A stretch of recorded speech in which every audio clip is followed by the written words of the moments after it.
ఎట్రా కూర్చో. దేవుడు వారికి వెళ్ళట్లేదు అస్సలు లోపలికి. జమ్ము పెట్టిలో పెట్టేసిన తర్వాత ఆ పెట్టికి ఏం పూసారు? ఆకులు ఆకులు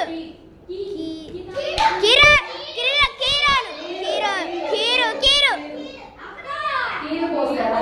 కీరు కీరు పూసారు. ఎవరైతే చెప్పారు కదా కీరు పూసారు. సరే తర్వాత ఏమైందంటే మోసేని ఆ నెలలో నుండి తీసుకొని పెంచుకున్నది ఎవరు? రాణి కదా. ఎవరు కూతురమ్మా? ఎవరు కూతురమ్మా? రాజు కూతురు. రాజుగారి పేరేంటి? ఐగుప్తు దేశాన్ని పరిపాలిస్తున్న రాజుగారి పేరు ఏంటి?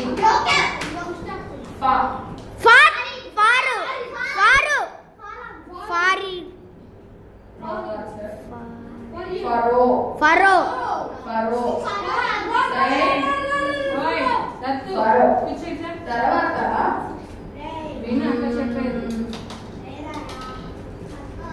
అక్కడ నిలబడి మా తమ్ముడు ఎవరు తీసుకుంటున్నారా అని చెప్పి పొందాడు. వాళ్ళ అక్క పేరేంటి? వాళ్ళ అక్క పేరేంటి? మీతో స్టార్ట్ అయింది పేరు. మిరియాము. Very good. డోరీ మళ్ళీ క్లాస్ పెట్టండి. మిరియాము.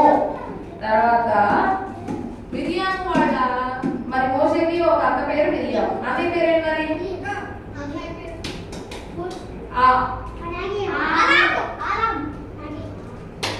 ఏదో చెప్పామనుకో ఆదాము.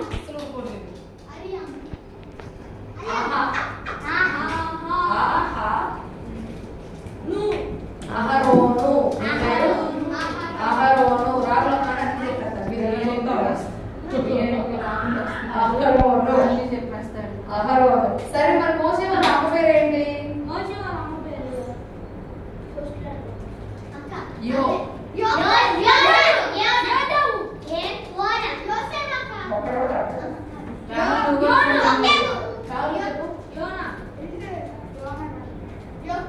Rahul very good. చక్కగా పడ్డాడు. వచ్చానక్క. వాళ్ళ నాన్నగారి పేరేంటి? మోసే వాళ్ళ నాన్నగారి పేరు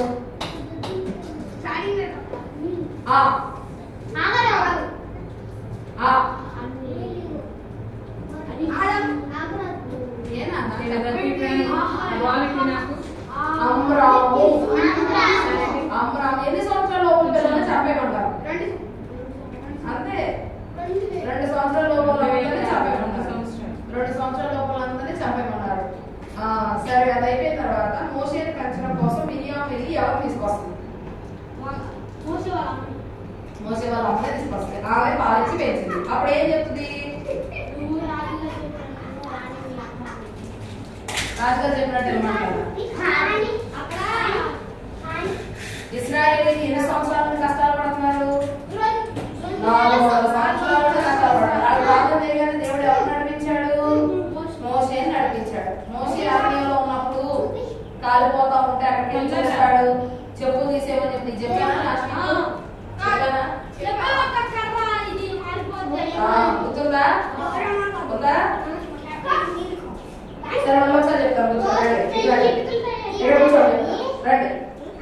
సరే ఏం జరిగింది అంటే అంతకంటే ముందు మోసే ఏం చేస్తాడు అంటే ఒక ఇశ్రాయేలీయుడు ఒక ఐగుప్తీయుడు కొట్టుకుంటా ఉండేసరికి మోసే వెళ్తాడు. మోసే ఏం చెప్తాడు? అరే ఇశ్రాయేలీయుడు మన ఇశ్రాయేలీని ఐగుప్తీయుడు కొడుతున్నాడు ఏంటని చెప్పి మన ఇశ్రాయేలీని ఐగుప్తీయుడు కొడుతున్నాడు ఏంటని చెప్పి ఇశ్రాయేలీని రక్షించడం కోసం ఐగుప్తీయుడు ఒక్క దెబ్బ కొట్టగానే ఐగుప్తీయుడు ఏమైపోతాడు? ఇంకా సీరియస్ గా తీసుకెళ్ళిపోయి ఎవరు దెబ్బపడకుండా మంచిగా తవ్వేసి పాలు పెట్టేసి వచ్చేస్తారు. చూస్తారు. ఏమంటాడు? 2వ రోజు ఇద్దరు ఇశ్రాయేలీయులు కొట్టుకుంటారు. కొట్టుకుంటారే మనం ఒకటే, మనం ఇలా కొట్టుకోకూడదు, మనందరూ ఒక జనాంగమే అని చెప్పి చెప్తా ఉండేసరికి అందులో ఇంకొకటి ఏమంటాడు? నేనా ఒక ఆయన చెప్పావుగా, నేను చూసాను, ఏది చెప్పినా రాజుగారు నన్ను కూడా అలాగే చెప్పేస్తావా ఏంటి అంటాడు. అనగానే మోషే భయవేసిపోతాము. వేసుకుని రాజుగారు చెప్తే రాజుగారు నన్ను చేస్తారు, నాకు ఇంకా పడతారని చెప్పి అక్కడ నుంచి పారిపోతాడు.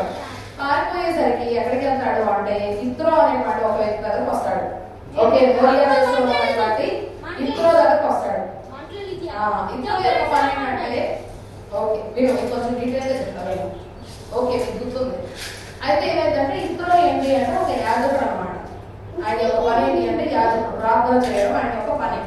సో అయితే ఆయన ఇద్దరు ముగ్గురు కూతురు సిపోరా ఇంకా ఇద్దరు చెల్లెలు. ఎవరెవరు? ఇద్దరు చెల్లెలు. అయితే ఏం జరిగిందంటే వాళ్ళ చెల్లెల పేర్లు మన బైబిల్ ఇవ్వలేదు. సిపోరా ఇంకా ఇద్దరు చెల్లెలు. అయితే ఏం జరిగిందంటే సిపోరా అందగత్తి కాదు, అంత అందంగా ఉండదు. ఆమె ఏం చేస్తా ఉంటది అంటే గొర్రెలు కాయడం అనేటువంటిది వాళ్ళ యొక్క పని. మొక్కలు ఉన్నారంటే మొక్కలనే గొర్రెలు కాస్తారు. కానీ మరి వాళ్ళకి ఆడపిల్లలే కదా ఉన్నది. సో ఆడపిల్లలే గొర్రెలు తీసుకొని వెళ్ళి మేత వేయడానికి స్టేజ్ అవుతారు. మళ్ళీ గొర్రెలు నీళ్లు తాగడం కోసం అక్కడ వెళ్తే పాపం నీళ్ళు పట్టుకున్నామని ఆ బావి దగ్గర ఉన్నటువంటి మగోళ్ళు పాపం వెళ్ళినాయి.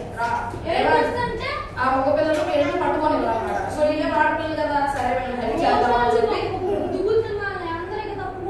అది మోసే వెళ్ళి హెల్ప్ చేస్తారన్నమాట. ఏమని వీళ్ళు పట్టుకోనివ్వండి అని చెప్పి వాళ్ళ మీద పోట్లాడి జైలు పొంది వీళ్ళకి నీళ్లు పట్టుకునేలాగా హెల్ప్ చేస్తాడు మోసే. ఇంకా అలా చేసిన తర్వాత ఏం జరిగింది అంటే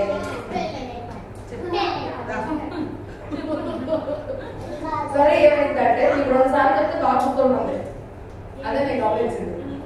ఇంకా కొంచెం డీటెయిల్ గా చెప్తాను, అర్థమైందా? అయితే ఏం జరిగిందంటే ఈసారి ఇక ఇంత బాగా చూస్తున్నాడని చెప్పి సిపోరా వాళ్ళు మోసేని తీసుకెళ్లి వాళ్ళ నాన్న చూపిస్తారు. వాళ్ళ నాన్నగారి పేరు ఇత్రో. ఏ పేరు? చెప్పిన తర్వాత వాళ్ళ నాన్నగారు చూసి ఆ మోసే మంచివాడు, మన ఇంట్లోనే ఉంచుకున్నాం అని చెప్పి ఆ ఇంట్లోనే ఉంచుకొని గొర్రెలు కాయడానికి వీళ్ళు ముగ్గురు ఇంట్లో ఉండేవాళ్ళు. సిపోరా ఇద్దరు చెల్లెలు. మోసే ఆ గొర్రెలు తీసుకొని వెళ్ళి అరణ్య ప్రాంతంలోకి వెళ్ళేవాడు, అంటే అడవిలోకి వెళ్ళేవాడు. గొర్రెలు తీసుకెళ్లి ఆ గొర్రెలు మేపుతా ఉంటే వాళ్ళు కూర్చుంటారు అనమాట. సో అవి ఆహారాన్ని తీసుకుంటా ఉన్నటువంటి సమయంలో మోసే పక్కన కూర్చున్నాడు. సో ఇలా జరుగుతూ ఉండేసరికి వీళ్ళు ఏం చేశాడు, ఇంటి దగ్గర మోసే వచ్చే సమయాన్ని చక్కగా అంతా ఫుడ్ అంతా ప్రిపేర్ చేసేసి మోసే రాగానే ఆహారాన్ని కొట్టించేవాడు అనమాట. సో ఇదేదో బాగుంది, చక్కగా మోసే మన ఇంట్లోనే ఉంచుకుందాం, మన గొర్రెలు కాస్తున్నాడు కదా అని చెప్పి సిపోరాకి పెళ్లి చేస్తాడు. ఇద్దరు సిపోరా వాళ్ళ పెద్ద కుమార్తె.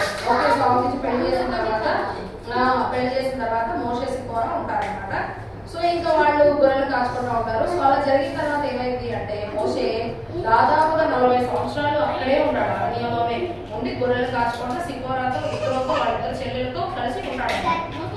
అయితే ఏమైన తర్వాత ఏం జరిగింది అంటే మోసే వెళ్ళిపోయిన తర్వాత అరణ్యంలో కూర్చొని గొర్రెలు కాచుకున్నటువంటి సమయంలో అంత దూరంలో ఒక పొద కాలిపోతున్నట్టుగా ఉంది. కాలిపోతున్నట్టుగా ఉంది కానీ అందులో నుండి బూడి రావట్లేదు, అలాగే బొగ్గులు రావట్లేదు అని చెప్తారు. సో ఇంకా అలా ఉండేసరికి ఏమైంది అంటే ఆ పొద ఇంకా కాకుండా మనకు కొంచెం బూడి రావట్లేదు, అసలు ఏం జరుగుతుంది ఏంటో చూద్దాము అని చెప్పి మోసే ఇలా వెంకటేట్లో చూద్దామని చెప్పి వెళ్తాడు. అక్కడ చెట్టు మధ్యలో నుండి యేసు యొక్క స్వరం వినపడతా ఉంది. యేసు ప్రభు మోసేతో మాట్లాడతాడు, ఇది దేవుని యొక్క పరిశుద్ధమైన స్థలం, నీ చెప్పులు నాకు విడిచిపెట్టేసి అప్పుడులో వచ్చినప్పుడు ఏం చేస్తామని చెప్పులు విడిచిపెట్టేసి వస్తాం కదా. సో అలాగే ఏం చేశాడు అంటే మోసే కూడా చెప్పులు తీసేసి అక్కడికి వెళ్ళిన తర్వాత యేసు ప్రభు ఏం చెప్తాడంటే, ఇదిగో నేను ఇశ్రాయేలీయులు చేస్తున్నటువంటి ప్రార్థన నేను విన్నాను. వాళ్ళు 400 సంవత్సరాల నుండి అనేకమైన కష్టాలు పడుతున్నారు. చెప్పాను కదా రోజు 1000 ఇటుకలు చేయాల్సి వచ్చేది. మట్టిని తీసుకొచ్చి ఆ మట్టిని శుభ్రం చేసి తొక్కి నీట్గా చేసుకొని దాన్ని అచ్చుల్లో వేసుకొని ఇటుకల్లాగా ముద్దల్లాగా చేసుకొని దాన్ని కింద వేసి ఎండలో ఎండబెట్టి తర్వాత వాటిని పేర్చి కింద మంట పెట్టి కాల్చి ఇటుకలు చేసి ఆ ఇటుకతో మళ్ళీ పెద్ద పెద్ద బిల్డింగ్స్ కట్టాల్సిన పని ఇశ్రాయేలీయుల పని. మరి ఆ గుడి దగ్గర పెట్టేవాళ్ళ పనులు చేయించేవాళ్ళు, కొట్టేవాళ్ళు, సరిగ్గా పని చేసేవాళ్ళు. అరే ఏలాంటి పని చేయలేదు అలా ఉంటారు. మన దేశస్తులు మన ఇశ్రాయేల్ ఏమో చాలా బలంగా మంచిగా ఉంటారు. అందుకని ఇశ్రాయేల్ చంపేయాలనేటువంటి శాస్త్రాన్ని కూడా తీసుకొచ్చాడు.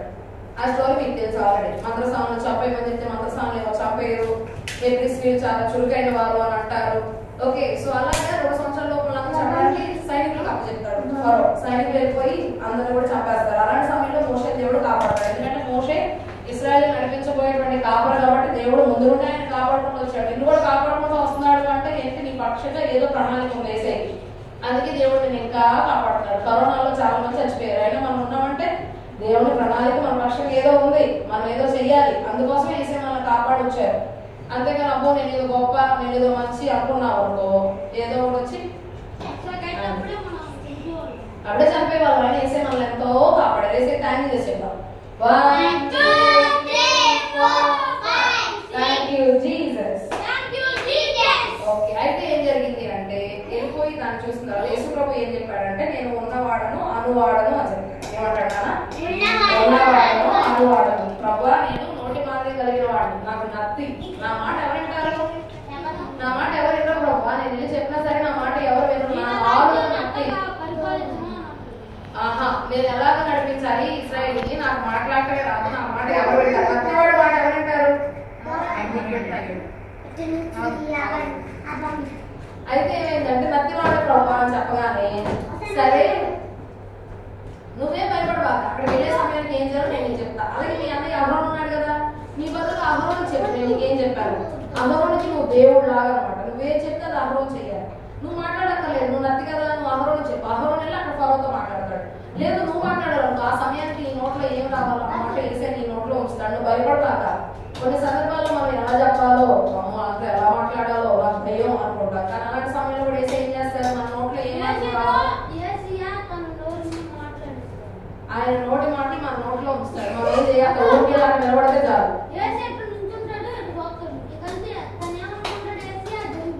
అది అందుకని ఇంకా మనం మాట్లాడక్కర్లేదు. ఏసయ్యే అక్కడ మనం నిలబెట్టి మాట్లాడేస్తారు. ఇప్పుడు నేను మీకు ఏం స్టోరీ చెప్పాలి అని నేను ఆలోచించుకోగల. ఏసయ్యే చక్కగా నోట్లో ఆయన మాటలు నా నోట్లో ఉంచుతారు. నేను మీకు చెప్తా ఉంటాను, మీరు వింటా ఉంటారు. మరలా మీరు ఈ స్టోరీని ఎవరైనా చెప్పాలంటే మీరు చెప్పక్కర్లా, ఏసయ్యే మీ హృదయంలోకి వస్తారు. నువ్వే ఆ స్టోరీ చెప్తా ఉంటే నువ్వు చెప్పక్కర్లా, ఏసయ్యే నీతో చెప్పిస్తారు.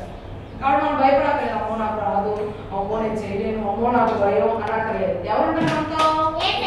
ఏసయ్య ఉంటారు అన్నమాట. సో కాబట్టి వినండి, దత్తు ఇట్రాను రైట్ కూర్చో. సరే తర్వాత ఏం జరిగింది అంటే ఇశ్రాయేలు అలాగే నడిపించడానికి దేవుడు మోషేని ఏర్పాటు చేసుకున్నాడు. అయితే అక్కడ ఏం జరిగింది అంటే దేవుడు ఒక అద్భుతాలు చూపిస్తాడు. ఏది నీ చేతిలో ఏముంది?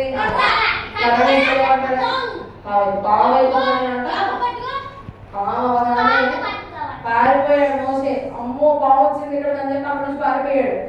ఒకేసారి పాము మిమ్మల్ని కూడా వినగా చేయండి అని చెప్పి మైకి పట్టుకోగలి అని నీకు ఇచ్చాను. నువ్వు పట్టుకోగానే అదేమైంది పాము, అప్పుడు దాన్ని పట్టుకుంటావా? నీకు భయం వేసి దాన్ని పడేసి ముందు పారిపోవాలి, ఎందుకంటే మనం కాపాడుకోవాలి. సో మోసే కూడా అలాగే పారిపోయాడంట. పారిపోగానే వేసి అని అంటే భయపడబాక, నువ్వు భయపడబాక, ధైర్యంగా రాయడానికి దాంతో పట్టుకున్నాడు. భయం పడుతున్నాడంట. అదేమైపోయింది? కరమైపోయింది. ఈసారి ఏం చేశాడంటే చాకులో కాదు, ఇక్కడ పెట్టుకున్నాడంట ఛాతి మీద, రొమ్ము మీద అంటే ఇక్కడ లోపల చెయ్యి ఇట్లా పెట్టుకున్నాడంట ఛాతి మీద. సో ఇంకా అలా పెట్టుకున్న తర్వాత ఆ చెయ్యి ఏమైందంటే తెల్లటి కుష్టి వచ్చేసిందంట. తెల్లటి కుష్టి వచ్చేసిందంట. సో కుష్టి వ్యాధి అంటే లెప్రసీ, ఆ కుష్టి వ్యాధి వచ్చేసింది. ఇక్కడ బైబిల్లో చదివాను. ఓకే, సో ఇంకేం జరిగింది అంటే ఆ చెయ్యి తీసేసిన తర్వాత మళ్ళీ ఆ కుష్టి అంతా కూడా కనపడతాం. తర్వాత ఆ చెయ్యి మళ్ళీ లోపల పెట్టాడట. ఈసారి ఏమైంది? కుష్టి అంతా పోయింది. సో అట్లాగే దేవుడు అద్భుతాలు చేసి నువ్వు ఇప్పుడు ఇశ్రాయేలుతో మాట్లాడు. అప్పుడు ఏమవుతుందంటే ఫరో నా యొక్క మాట వినడం, కఠినుడు ఫరో, చాలా దుర్మార్గుడు. అయినా సరే నేను అతని యొక్క హృదయాన్ని మారుస్తాను, కాబట్టి భయపడబాక అని చెప్పి చెప్తాడు. సరే అహరోను తీసుకొని మోషే ఇంకొంతమంది ఇశ్రాయేలులో పెద్దలు కొంతమంది వెళ్ళి ఫరో దగ్గరికి, ఇగో రాజా మేము 3 రోజులంత ప్రయాణం, 3 రోజుల దూరం అంత ప్రయాణం చేసి అక్కడికి వెళ్ళి మేము ప్రార్థన చేసి దహన బలిని అర్పించాలి. కాబట్టి నువ్వు మమ్మల్ని ఇక్కడ పంపించావనుకో మేము వెళ్తాం ఇక్కడ నుంచి అని చెప్తాడు. ఫరో అంటాడు నేను పంపినంటే పంపినంటాడు. పంపించాలి నువ్వు మమ్మల్ని, మేము వెళ్ళాలి అంటే నేను పంపినంటాడు. సరే మాట వినడం.